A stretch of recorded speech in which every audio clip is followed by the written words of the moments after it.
Hello everyone, and a very warm welcome to all of you. I hope you and your loved ones are safe and maintaining good health. Today, I'm going to share with you some key highlights of a recent CRISIL Ratings study on how securitization volumes have trended so far this fiscal. Securitization volume for the third quarter grew 8% year-on-year to Rs 29,000 crore, lifting the cumulative value of deals executed for the first 9 months of this fiscal to Rs 80,000 crores or 65% higher year-on-year. Growth in the third quarter was actually slower than in the previous quarters as a result of a rise in risk aversion by investors.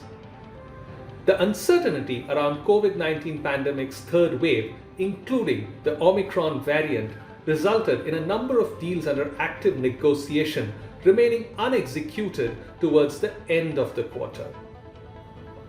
Prominent investing segments such as public sector banks and private sector banks prefer the relatively more resilient mortgage asset class. This is reflected in the MBS assets comprising 43% of overall volumes this fiscal as against around 35% in the previous two fiscals. In the ABS category, commercial vehicle-backed loans were dominant, as past trends indicated a lower impact on collections from short-term disruptions caused by restrictions on movement of goods and people. Transactions backed by CV loans comprised 39% of the overall quarterly volume. The direct assignment or DA route continued to dominate the market with 59% share, while pass-through certificates or PTCs made up the rest. As the impact of the third wave of the pandemic on the economy wanes and disbursement activity normalizes, growth in loan book should become a key priority for banks, providing a boost to the DA segment. Securitization has been a major tool of fund mobilization for NBFCs since the credit cliff event of September 2018. Prior to that, securitization flows accounted for 14% of annual disbursements of the top 10 NBFCs which used securitization.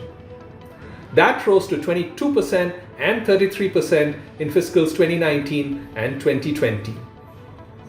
However, the pandemic brought about a benign regulatory environment in fiscal 2021, which provided alternatives on funding access to NBFCs, thus reducing their dependence of many entities in the securitization segment.